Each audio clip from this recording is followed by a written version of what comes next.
That is precisely the negligence that has led you to succumb to Al-Ghul. You reek of it. An invisible sword of Al-Ghul emerges from your throat. You can... No, you don't.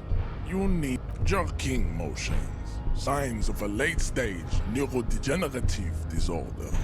How far the Occidental haplogroup has fallen. You were once a noble and powerful race.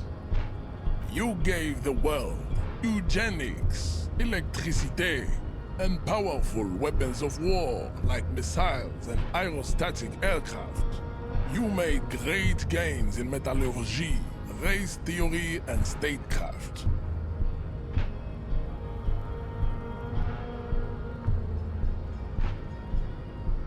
You dominated lesser cultures, like the deformed Hemians and the inexplicably potato-obsessed Khoikos. But now your ascent to the genetic summit has halted. You are obsessed with sadness and with frivolous pop culture.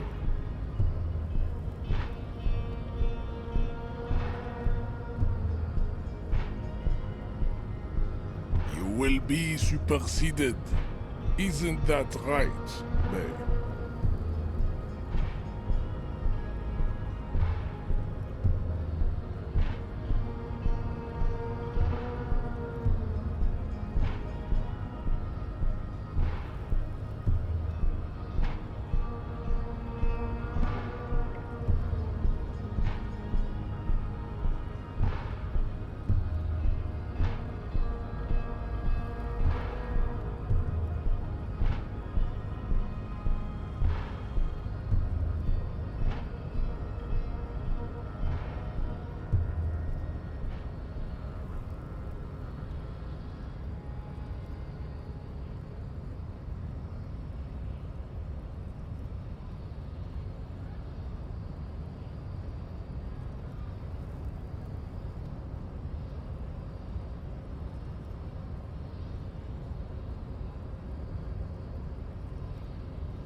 It is, baby, yeah. There is a button right behind him, just out of reach.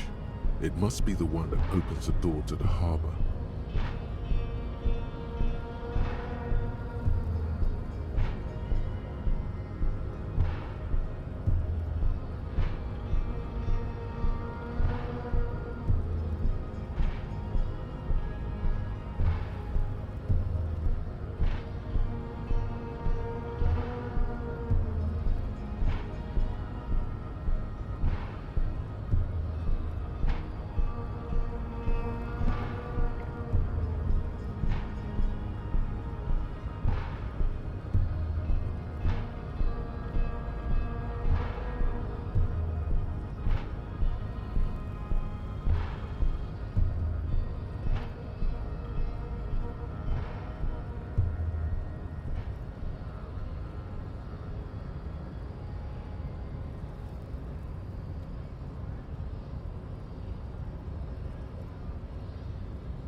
Enough with this begging. You should leave the stage of history with dignity by inviting the other races to a great world war.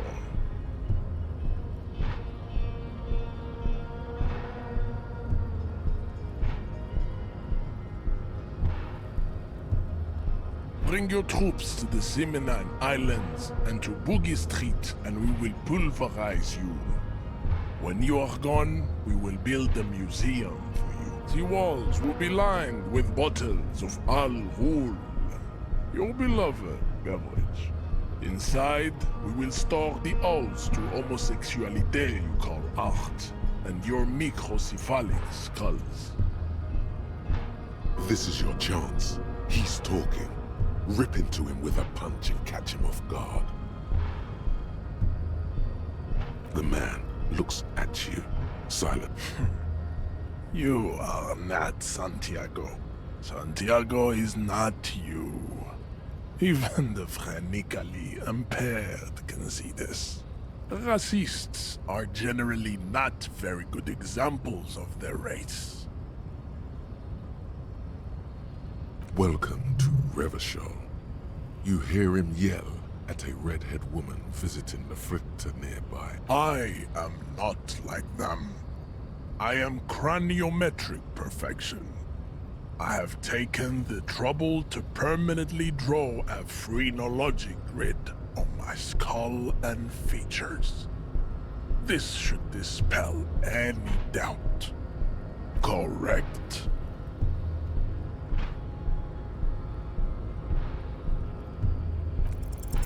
Go ahead. Don't be shy. Just ask for race. See? Do not be naive. I know the answer to the great race enigma. We still need... Try the jump. Up there on the roof. It'll be worth it.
An old call box with a matrix of push buttons lists all the companies in the East Delta Commerce Center.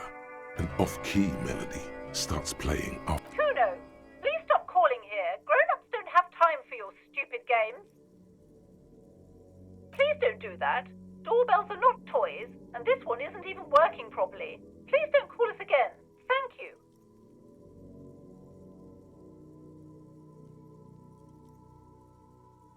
A single beep indicates that the line has gone dead.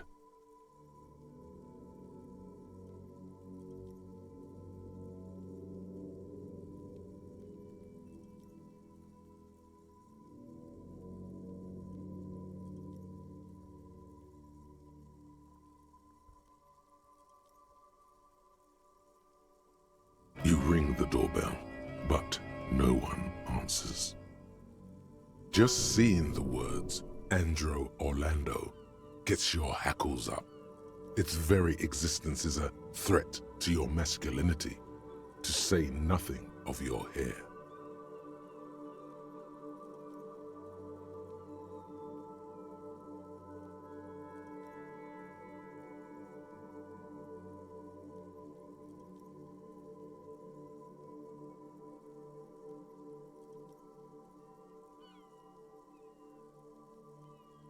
All you hear is static, but no one answers the call.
ring the doorbell, but nothing happens.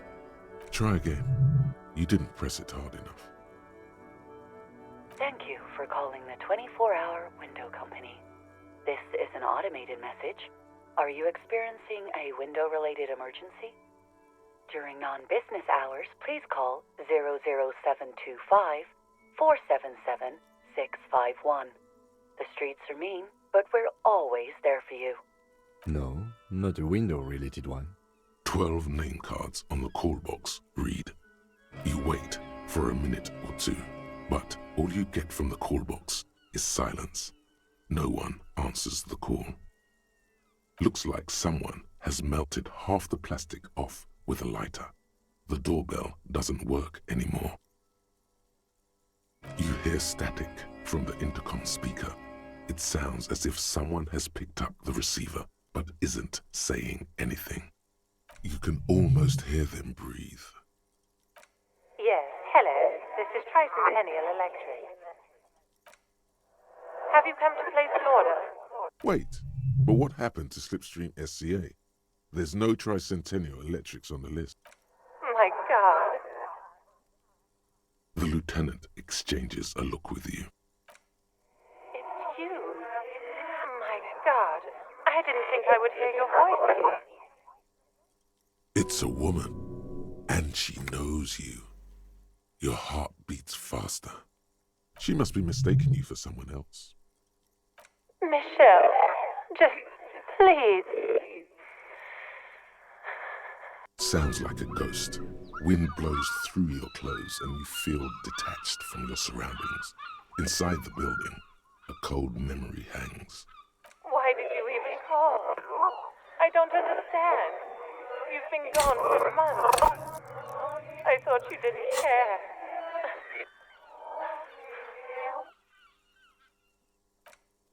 Ever since I came to work here, it's been different. As if my mind's been wiped clean. A spot of static overrides her words. When she speaks again, it sounds like she's submerged. It's so nice. It's so nice to be able to finally forget.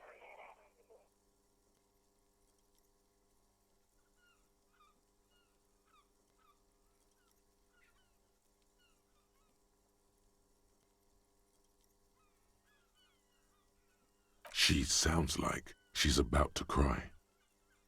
The cold is deep under your skin, as if you were talking to someone who's 100 years away. Somewhere inside the building, water is flooding the cellar floor. She doesn't answer. Silence. The only thing you can hear now is static and waves washing ashore on the bay. Another seagull passes by. It's getting cold standing here, staring at the silent call box. It must have been some kind of faulty wiring. We should maybe... You press the number sign on the keypad that terminates. No, hold on. Silence. Silence. Nothing happens. Silence. This button. This button...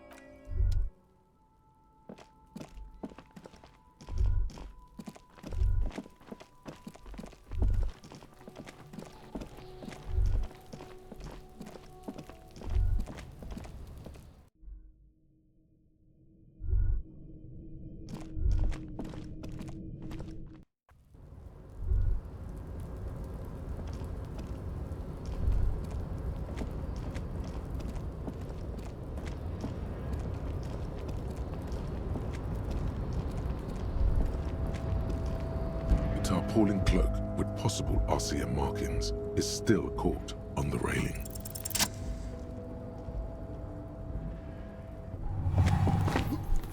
As you leap in the air, a chilly breeze engulfs you, sharpening your senses.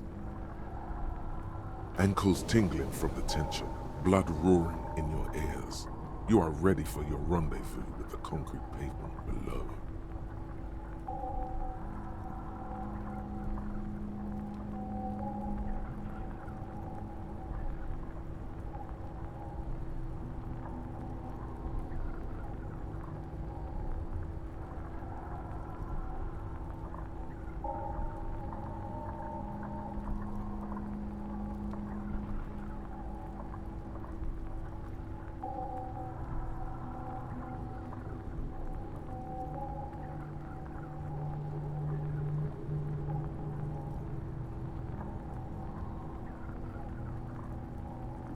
Martinez goes about its daily routine as you soar through the air. The loud voices of protesters mix with the engine sounds from the traffic jam. Waves crash against the pier and dense, salty sea air fills your lungs. The corpse is dominating the yard and the stench is nauseating. Even so far from the epicenter, it brings tears to your eyes. As the concrete floor welcomes you, you realize it's been a while since you felt so alive, alert, capable. Must be the adrenaline. I knew you could do it. My climbing down might not have been as disco as your jump, but at least we can explore the harbor now. With your feet firmly planted on the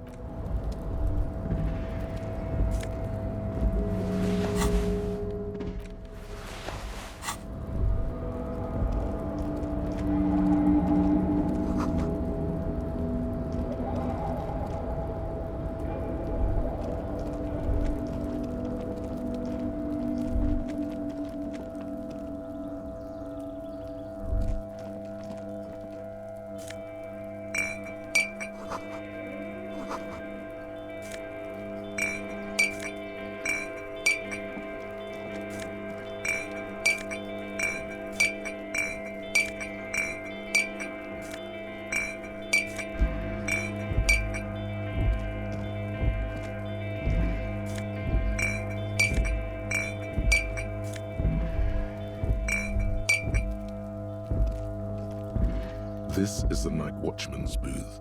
The name on the door reads, René Arnaud. Listen, it's okay to take a few minutes to yourself. Sit down and have a breather. If you must. But please hurry, we are pretty easy to spot up here. Nothing incriminating catches your eye. The cabinets are clean and their sparse contents meticulously organized. There's a framed photograph on the table. Looks like the inhabitant is rather pedantic when it comes to order. It's a black and white photo of a young couple out in a street fair. The man is young, dark-skinned, and dressed in a Royal Carabinieri uniform. The girl is smiling playfully at the camera.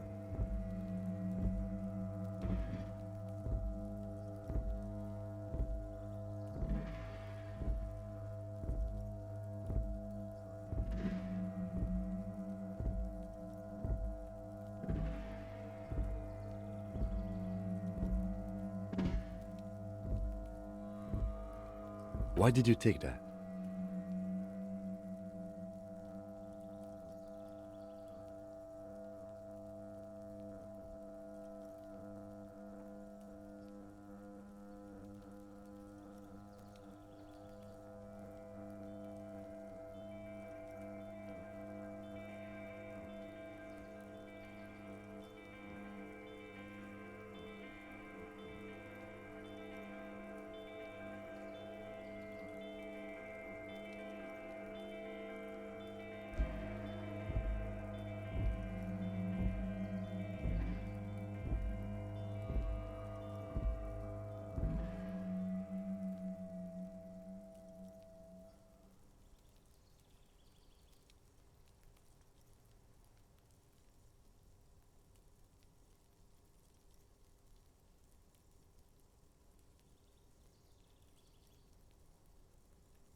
Fine, but let's move. I don't want to be seen snooping around here.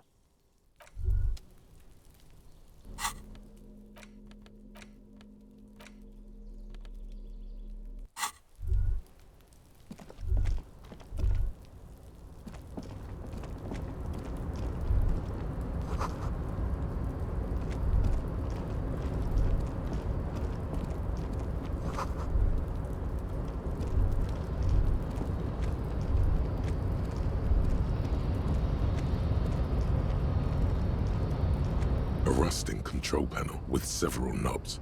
2 buttons marked Marche and Arrête are faded with use. It seems to control the large crane above. A container is attached to its hook block.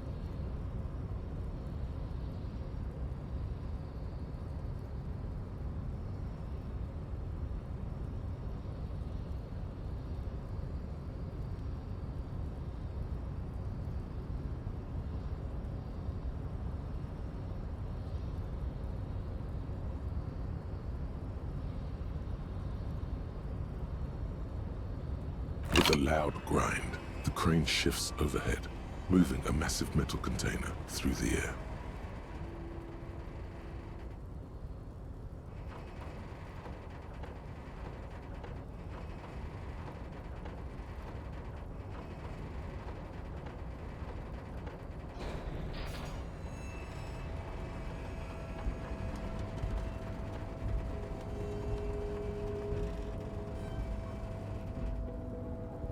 And with a surprise, the harbor sleeps as the strike rages in the distance. The crane can rest again, now that its purpose has been fulfilled. Moving this container, of course. For this purpose it was built. For this purpose it has acted. And now it will rest. I can't see how that was worth the ruckus, except for seeing the crane in action, which I admit was satisfying. The crane does not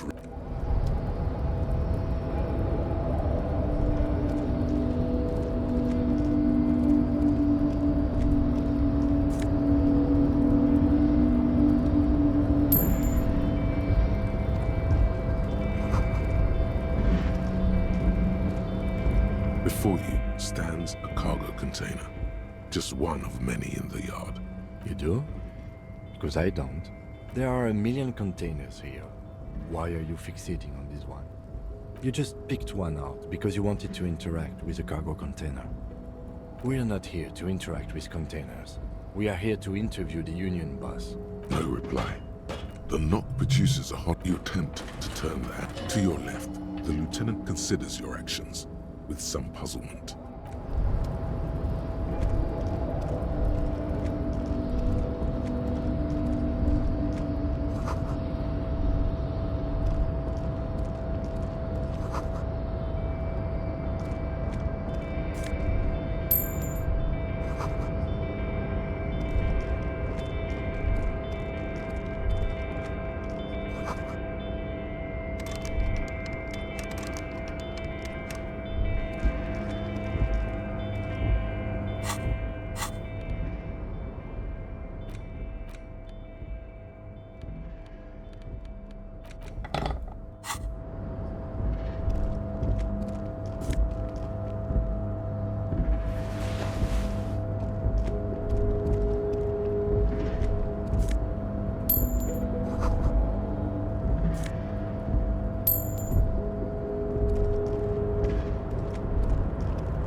Container, I'll turn you nice and red. Container, put the logos on.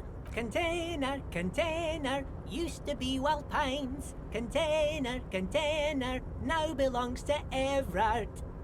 Everard, he looks after everyone. Huh? Well, hey there. How can I help you, mister? I see you are not a union man, mister. Did you get lost? You're not one of them scabs, are you? I mean, I don't personally mind. Folks is just folks, you know, and folks gotta eat.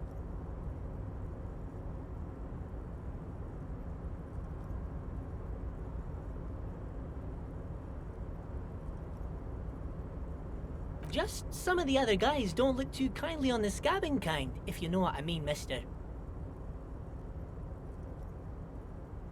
Oh, I'm just making some covers for them containers here. Yes, I am. So it's easier for the crane operators to spot them.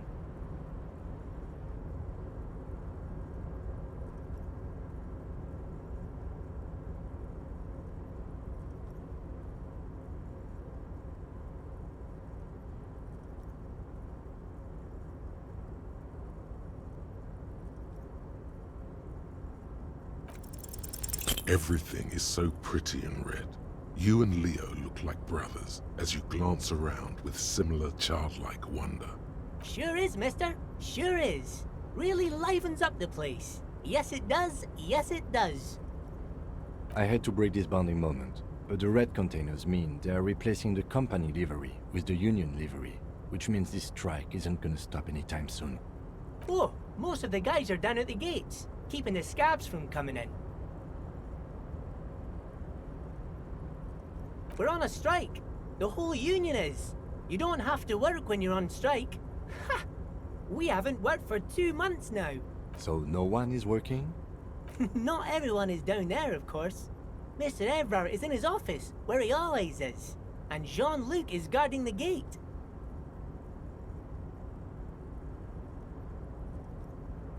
But Titus and his boys got into some drunken trouble and Evrard sent them on a nice vacation. For a week or so.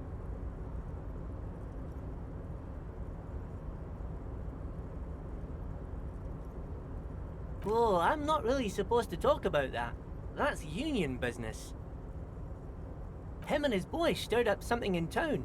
Probably drank too much and got into a fight or something. No, I don't think they killed anyone. Let's better talk about something else. Titus and his boys do good work. I don't want to get them in trouble over a little drinking. Yes, yes. Everybody needs a job, and this is mine. I'm Leonard, by the way. Leonard Bellick. But everyone, I'm like Mr. Everett's right-hand man when Mr. Edgar is out of town, and Mr. Edgar's right-hand man when Mr. Everett is away.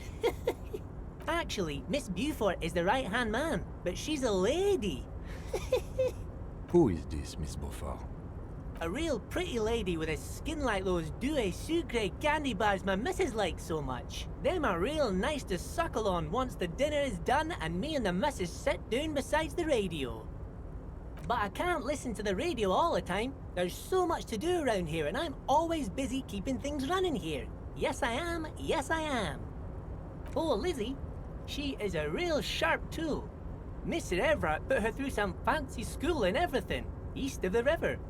4 years she was gone, and when she came back, she was all fancy and lawyerly. But she's a real nice girl. Grew up in this here neighborhood, knows everybody and gets along with everyone. Real pillar of the community one day, I'm sure. If me missus and me was to have a child, I'd be real happy if she turned out like her. But she can't have kids. Dr. Lemaitre said so, and she knows about such things. Been a doctor for almost 50 years she has. You see disdain in the lieutenant's dark eyes when they meet yours. Oh, mister, I do a lot more than that. I really do most everything around here.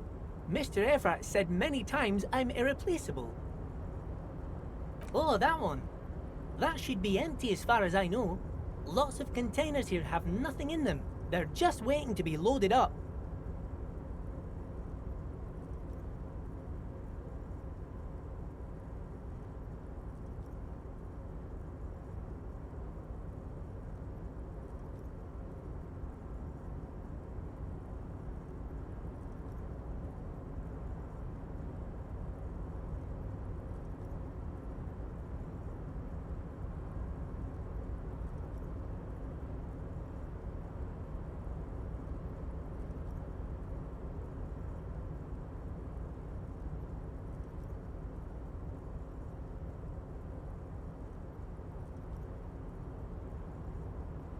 Told you.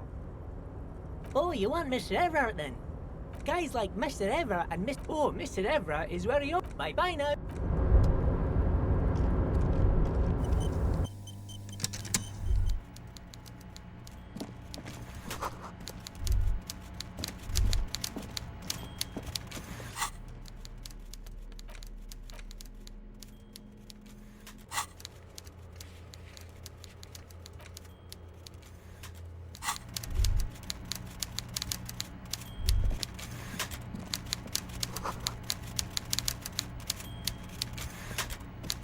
Before you is a walrus of a man seated behind a large desk.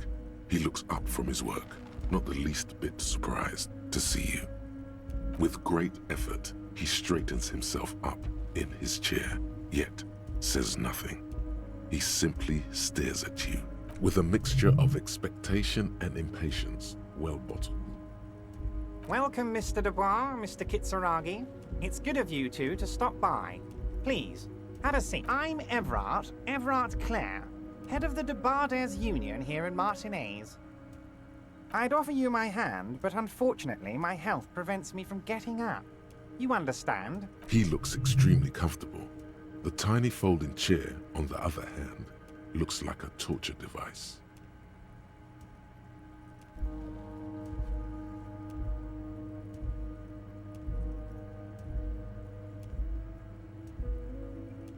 You go ahead, detective.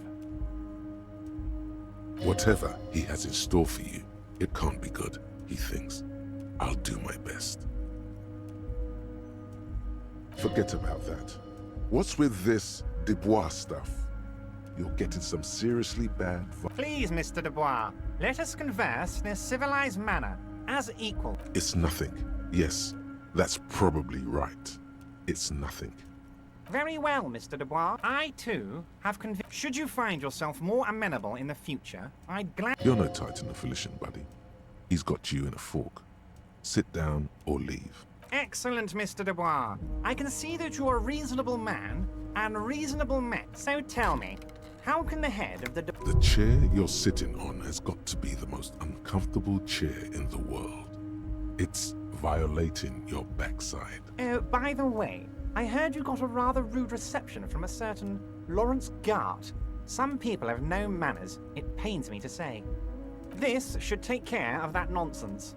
It should be sufficient to cover your expenses for a few days and patch over your differences with a cafeteria manager. Go ahead, take it. Wow, that's 25 real. That's good money. You need it. Don't mention it, but also don't forget it. I'm just... Now, I'd like to set your mind at ease about one other matter. Your lost gun. Let me assure you, Union people are on it as we speak. I've got my best hounds looking for that lost gun. His slug-like lips move, but all you hear is an echo. Lost gun, lost gun, lost gun.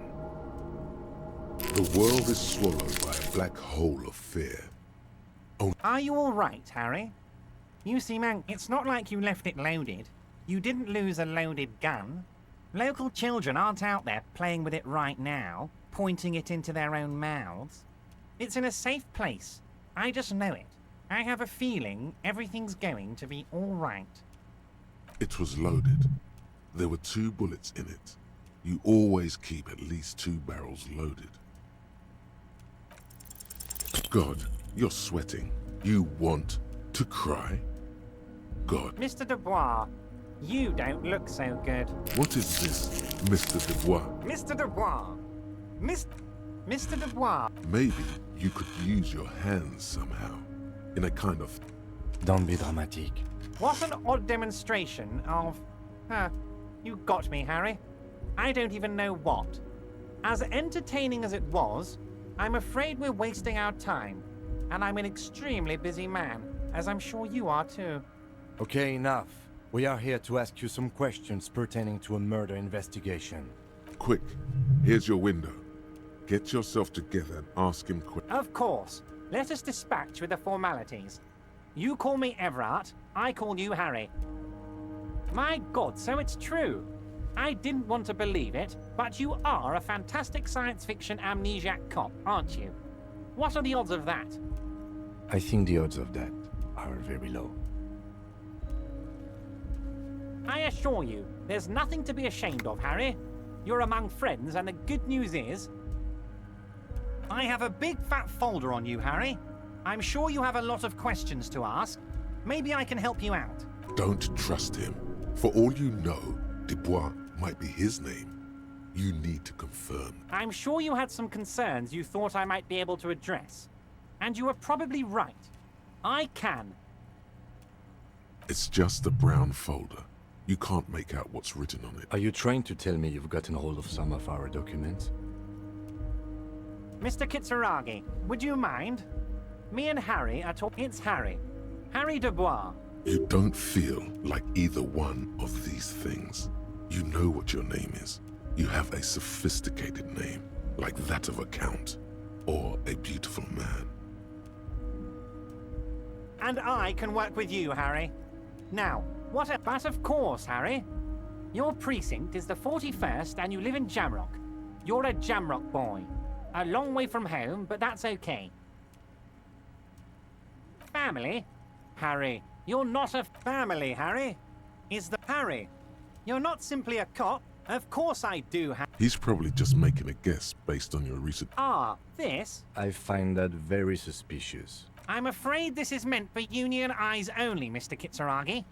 I'm sure you understand. Everard's large hands. Oh, I'm sure it's not that bad. so how about it? Of course, Harry, of course. Let's not linger on personal details and amnesia.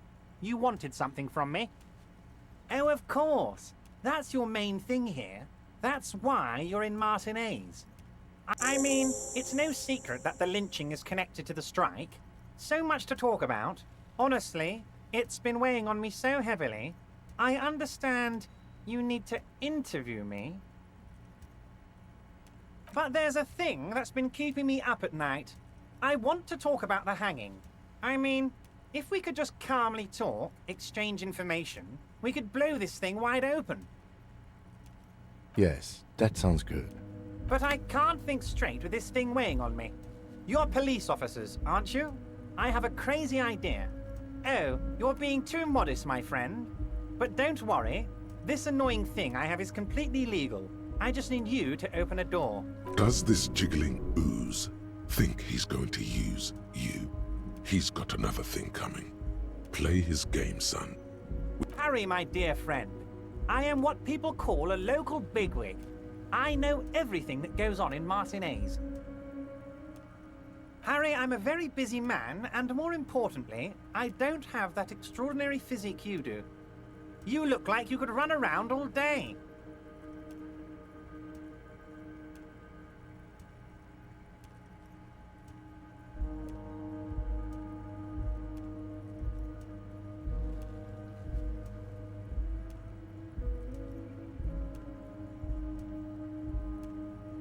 You want to send someone a message that the police are working for you.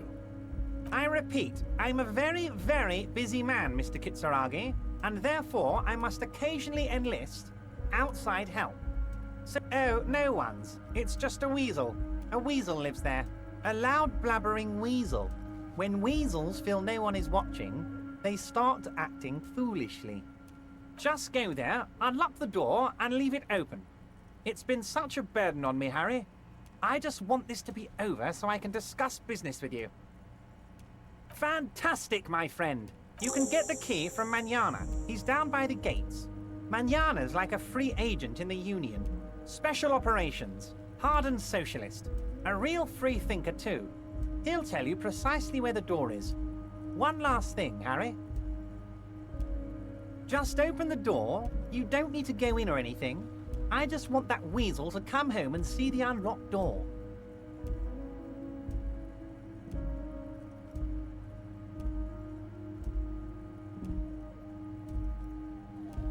Oh, that's very... One thing I want to make very clear, Harry. Yes, we're all trying to do what's best for Martinez.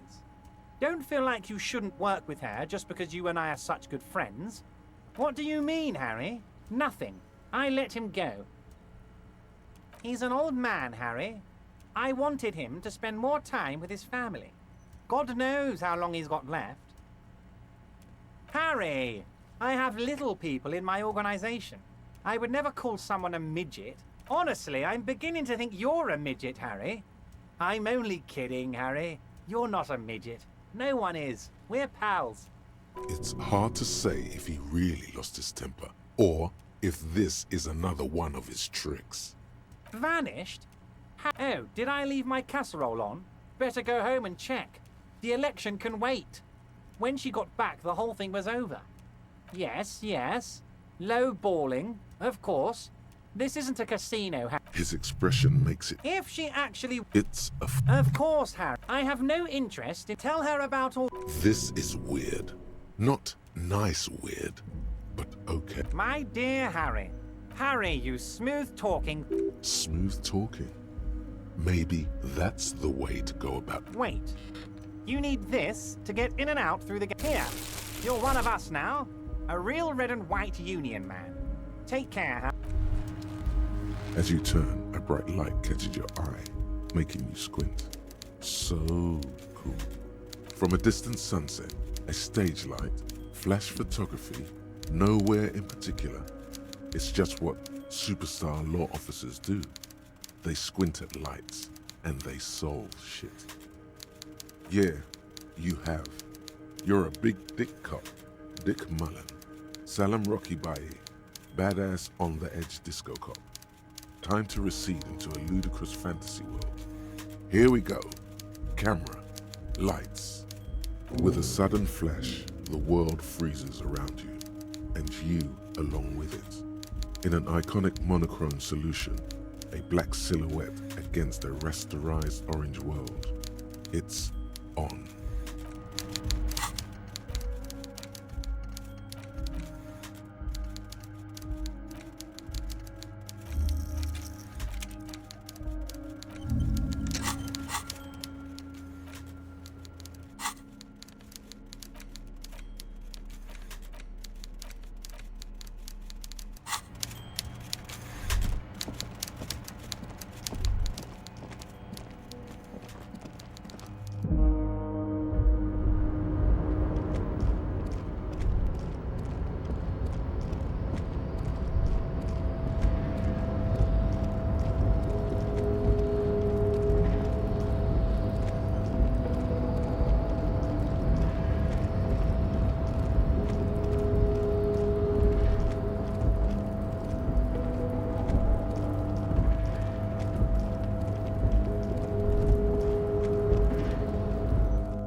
On second glance, someone has forgotten to properly close one of the drawers. It's unfortunate for the Union to just leave their paperwork lying around like this. The drawer opens smoothly. Inside is a well-organized selection of brown folders.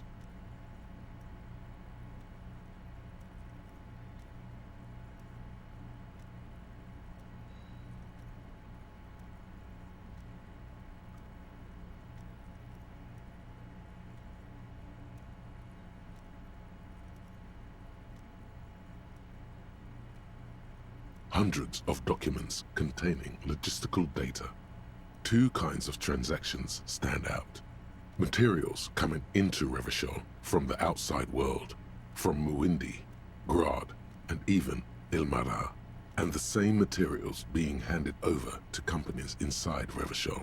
Kuron, Coal City, La Delta, and Jamrock are listed among the many districts where the imports are being sold. It's hard to make sense of this thicket of company names, dates, quantities, and percentages. You try to focus, but the lines are getting blurry. Look how blurry all the lines on these papers are. How unwieldy. You're a police officer, not a spiritual healer. You can focus the normal way by turning your attention to... Is that what you're doing with those photos over there? Right. This is probably not relevant to our case. After all, we're not investigating... You're trying hard, but the data hit the drawer slides.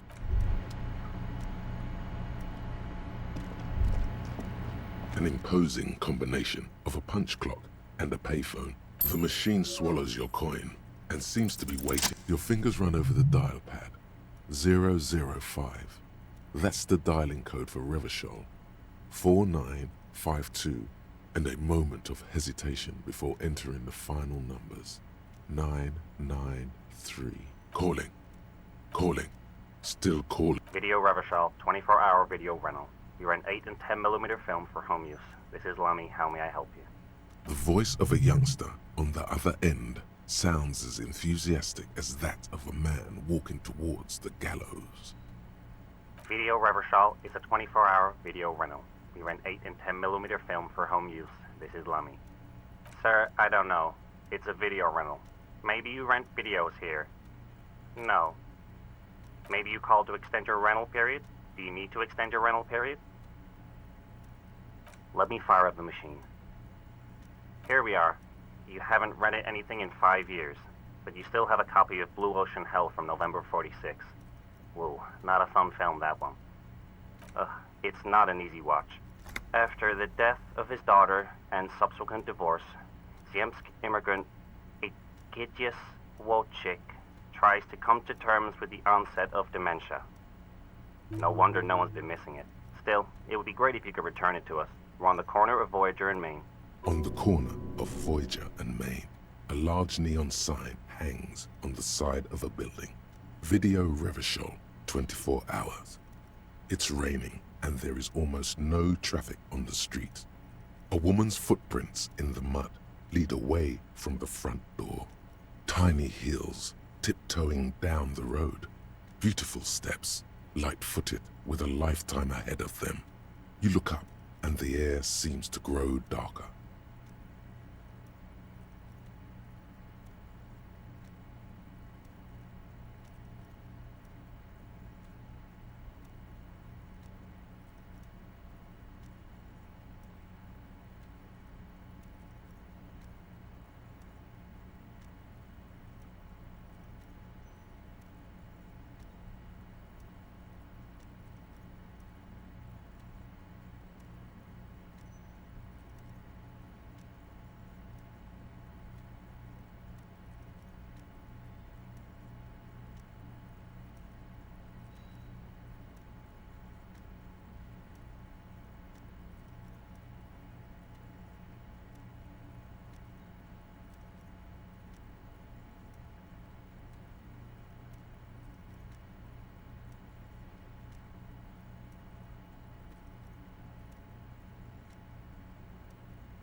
The call is terminated by the other party. You're left with the discomforting sound of the disconnect tone.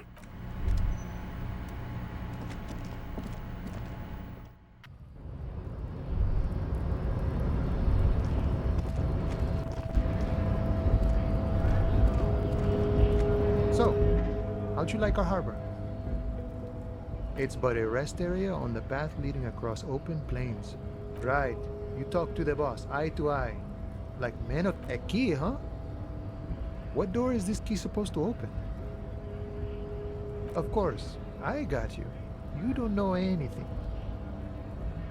I got that key right here.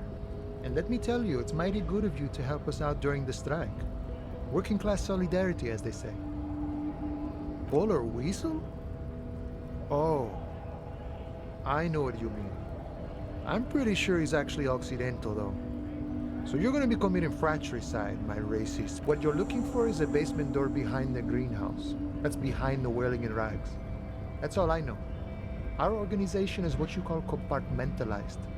Means we keep out of each other's business.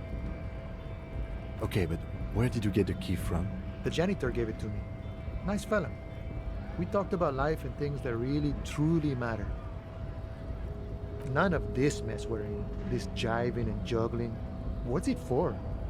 To feed our children, I guess. I'm more of a philosophical dock worker. I like to talk about the big picture stuff. Who I am, who you are, what we are fighting for. We're negotiating our share. Aye.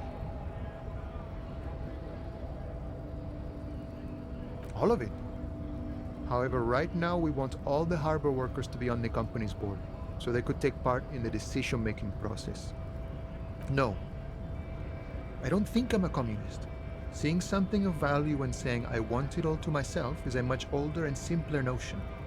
No science to it at all. Even a weak child can think it. The only things holding someone back are I can't and I shouldn't. Then how can anything ever be mine? But that's okay. We don't have to agree. The prairie is wide enough for all of us. I think it's best you make up your own mind now that you've met him. In my eye, I guess you kind of get to be the village chief. He oversees the harbor, makes deals with the owners or other relevant parties, watches out for his own. By that, you mean corruption? By heavens, why would it not be corrupt? We live in a harsh and disordered world, see? And in this world, the old man is corrupt for our benefit, and we know it. Appreciate it even. He is, personally, not too lavish. He is reasonably lavish, sure. That's his prerogative. It's not like you want a saintly demeanor on a corrupt motherfucker. That would be a manipulative illusion. Besides, there are no non-corrupt systems in the world anyway, and moralism is the most corrupt of them all. Sure, I've had the necessary free time. Fortunately, there's always time. The look in his brown eyes conjures up an understanding. For him, having command of his time is the most important thing. The man sits on the railing, his hands reaching far and wide. Yet it feels as if he could, effortlessly, go even wider, if need be, an endless torrent of time. The mercenary, eh? Who could have killed him? That's indeed the question. Why even do such a thing? The man whispers a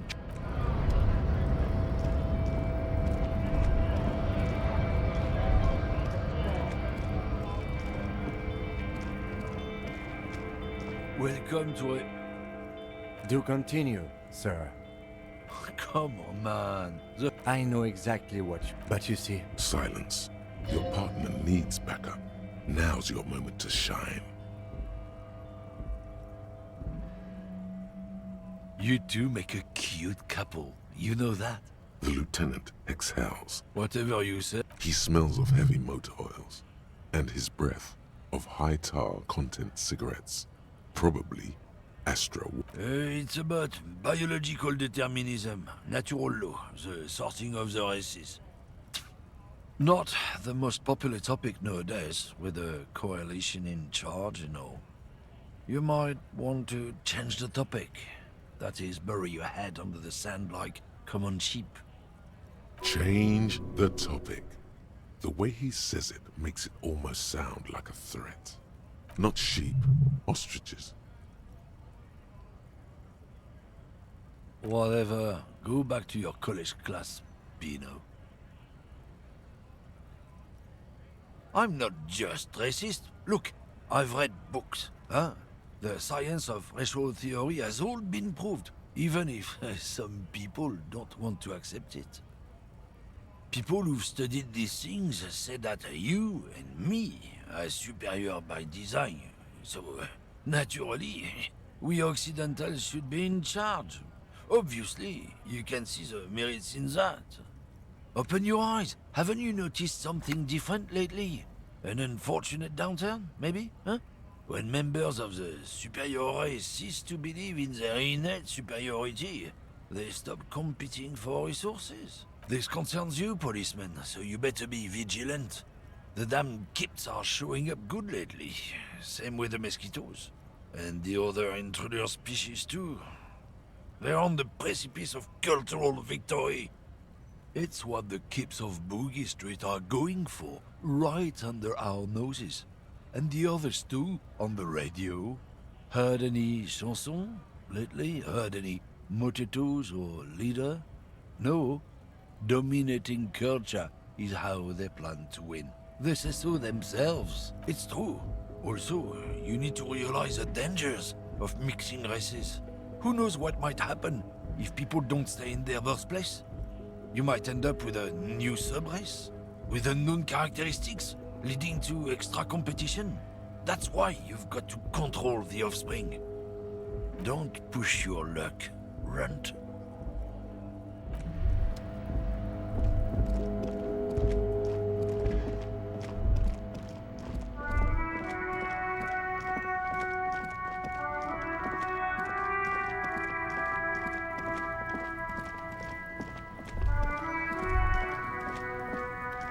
This trash container is locked.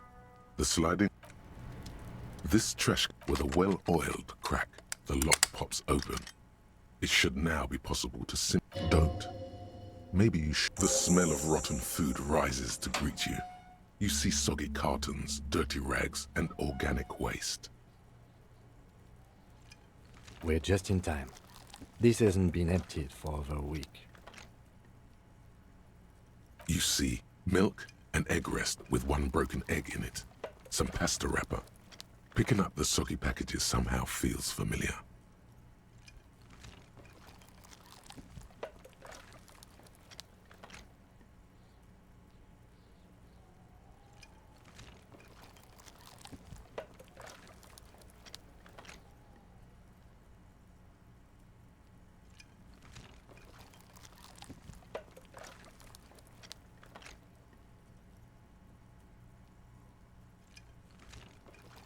You've done this before.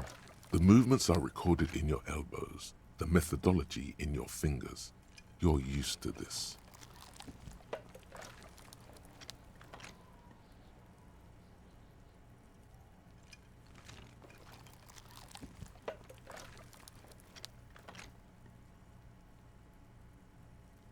No, searching for evidence in the trash.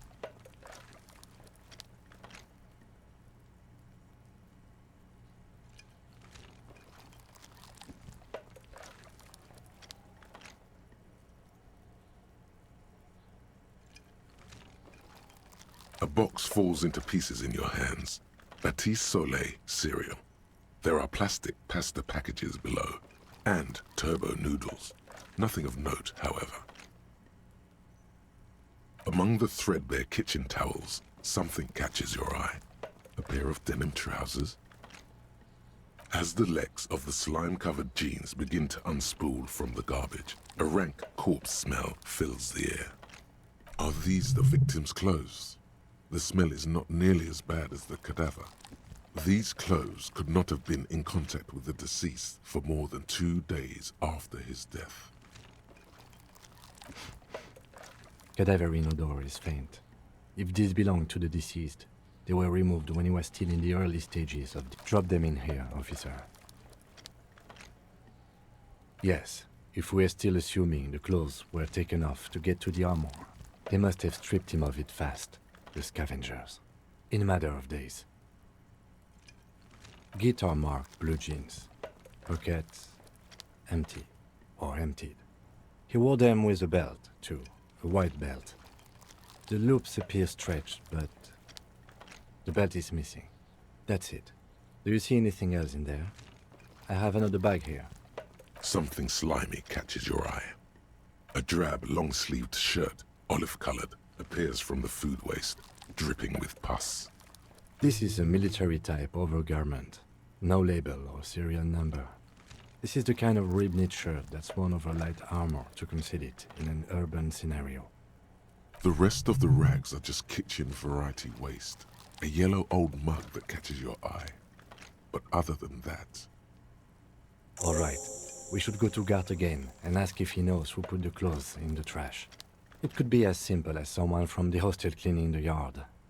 Or that one. I'd advise against confronting that force. Not really.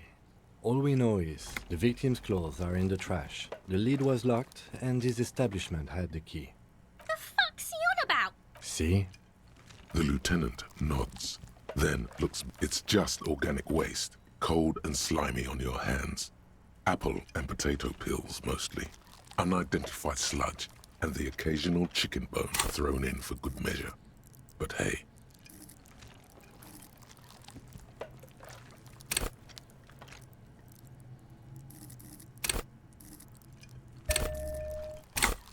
What's this? A blue piece of plastic sticks out from the apple peels. Something larger. A clipboard. A blue plastic clipboard with moist papers hanging from it. They look badly damaged, but you can still make out forms and notes, written in a man's handwriting. Not just any man's. This dense cursive, it's yours. Officer, is that your paperwork? There's a lot of it, too. And you've got an autopsy form in there, in the back. That light pink copy paper. If you don't mind me asking, how did this get in the trash? What are you talking about? Doeth thou also thorough inventories? You should take stock of your notes. Make sure it's all there. Official notes contain informants' names.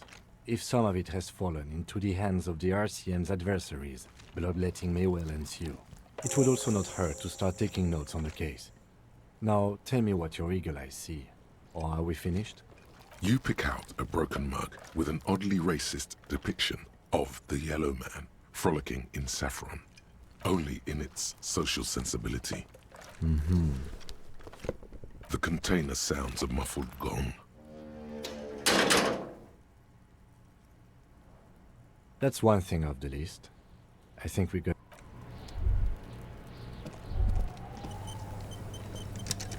Fuck does Kuno care? Shitload pig. What's your question? Don't tell the pig shit, Kuno. This is where you quickly ask him questions. Real cop questions. Like a cop. Kuno's fuck gimp. Kuno uses the fuck gimp for target practice.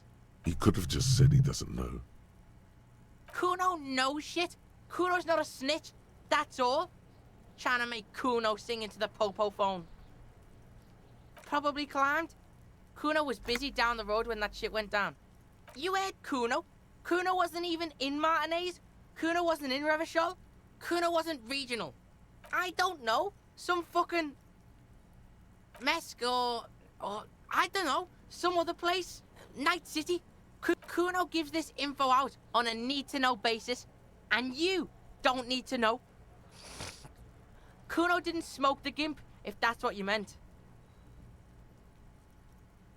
Kuno doesn't give a shit about the armor. Kuno's fuck gimp's got one big thing wrong with him. He's a fucking mutant. Look at him. Fucking growth hormone shit. He's a giant. The armor's too big for any man. Kuno doesn't give a shit about that freak armor. Kuno threw that shit away. Oh, come on. He's just pretending that he doesn't care because he's too small for the arm. Get the fuck out of here trying to fuck on me with that midget shit. Kuno's 12. He's huge. What are you? Fucking 80. When Kuno's 80, Kuno can fit 4 of you in Kuno. Fuck out of here. Trying to fuck on Kuno. Fuck out of here. Kuno tried to get the helmet on. It was too big. Kuno kicked that shit in the sea, rugby style. That shit means nothing to Kuno. Yeah, that shit means nothing to Kuno. Kuno doesn't give a shit about material shit. Kuno's a fucking monk. You wanna fuck on someone about that armor?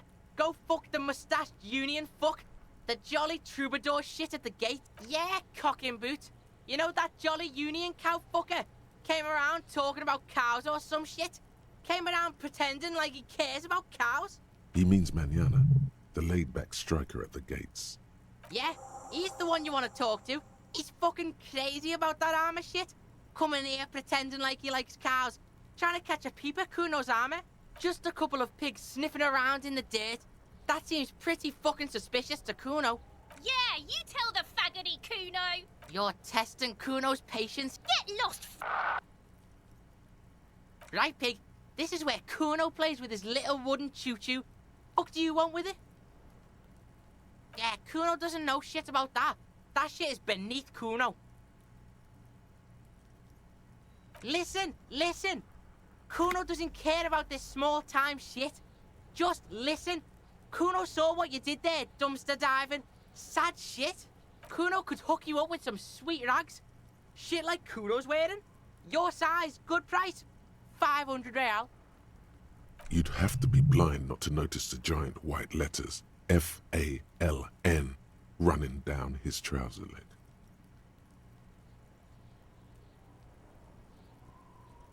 Look, Kuno ain't seen shit lying around, except for that there. Now you want performance gear or not, Grandpa? The lieutenant remains silent, but his expression couldn't. Pig, these are found modulars. Liquid fit, performance crotch, urban survival shit. Made in Mirova by scientists. Pants scientists. Believe it, you need this shit. These could drastically improve your chances of survival in the urban wilderness. Coach Physical Instrument endorses these pants. They are tartan ready. Alright, pick up. Don't do business with... As you can see, Kuno and C don't trust you. Can't do business without trust. Dunno. Kiptas gardener used to work there. Look it up in the library. Kuno's not a fucking dictionary. Fucking small brain. Kuno means the gardener, alright? Yeah, that's what Kuno said. She couldn't handle the heat, so she took off. Kuno... Look, Kuno doesn't explain shit. Kuno just says shit.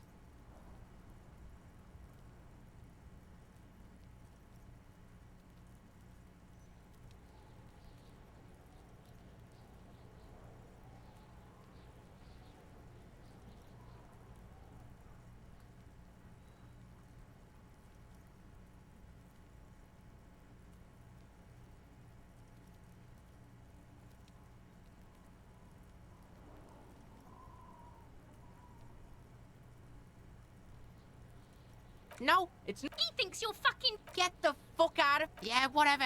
Kuno doesn't give a shit. You found Kuno's secret door to Kuno's secret shack. It was closed for 5,000 years. Shit.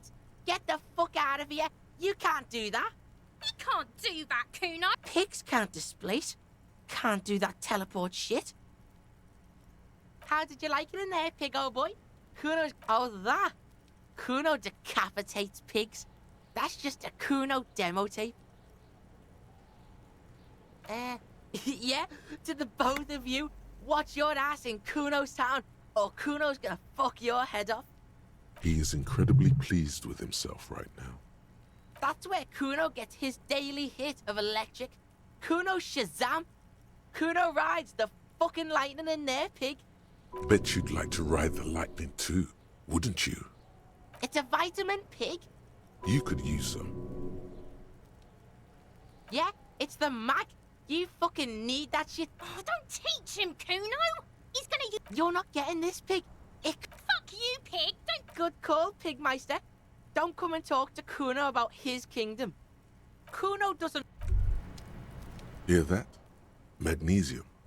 The magnesium levels in your blood are dangerously low. It's about the low magnesium. Yeah, the other things. Long live the other things. Made you strong as an ox, they have. Yes, and it's critical. Look at yourself.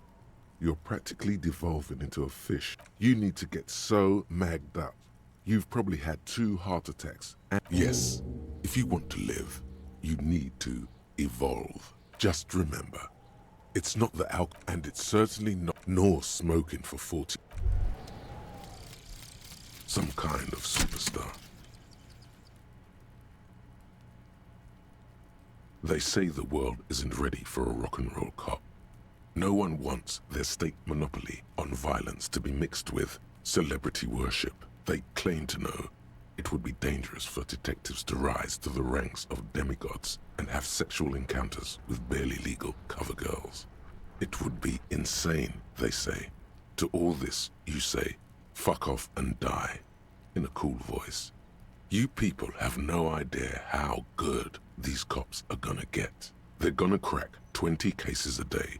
In the future, cops will be like astrophysicists, or prime ministers, or prophets. And you're the first one.